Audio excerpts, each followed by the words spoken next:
Je suis ravi, en tant que président de la mission interministérielle de lutte contre les drogues et les conduites addictives, d'être aujourd'hui à Préventica et de participer à une table ronde qui va traiter justement des conduites addictives en milieu professionnel. Je crois qu'il faut d'abord bien mesurer l'ampleur de ce problème à l'échelle de la population en général. On est face à un des plus grands défis de santé publique et peut-être face à un des plus grands défis pour notre société aujourd'hui. Le tabac tue en France 73 000 personnes chaque année. L'alcool tue 41 000 personnes.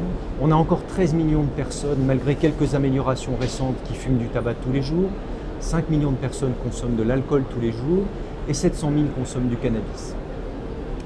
Les relations entre le milieu du travail, le milieu professionnel et les consommations de substances psychoactives sont complexes et quelque part un petit peu ambivalentes. Alors pour vous faire un petit schéma pour expliquer cela, il faut se rappeler que les consommations de substances psychoactives, elles sont liées à plusieurs finalement déterminants et caractéristiques. D'abord, il y a l'individu lui-même. On n'est pas tous égaux devant ce risque de consommation.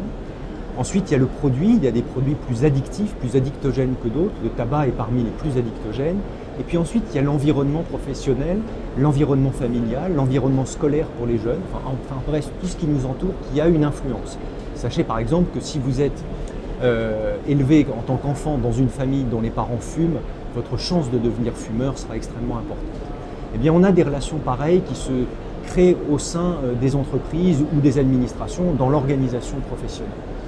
D'abord, on a effectivement certaines conditions de travail qui sont favorables au développement des conduites addictives, soit parce qu'elles sont très pénibles physiquement, soit parce qu'elles sont extrêmement stressantes, soit le contact avec le public, en ce qu'il renvoie une forme d'agressivité souvent, ce sont des métiers, on va dire, à risque, ou des organisations à risque, ou des insuffisances managériales qui créent un risque de conduites addictives. D'autre part, on a une relation assez étroite entre le risque de perte d'emploi et la consommation de substances psychoactives. L'INSERM l'a démontré. Toutes choses égales par ailleurs, et pour toutes les catégories socio-professionnelles, si on est consommateur de tabac, d'alcool ou de cannabis, le risque de perte d'emploi dans l'année est vraiment supérieur à ceux qui ne consomment pas. Ça, c'est pour le tableau un petit peu général. Mais il faut garder toujours à l'esprit quand même quelque chose de très positif, c'est qu'avoir un emploi versus ne pas en avoir est plutôt très protecteur pour les conduites addictives et pour des tas de déterminants de la santé. Alors quel est l'enjeu aujourd'hui pour les entreprises ou les organisations ?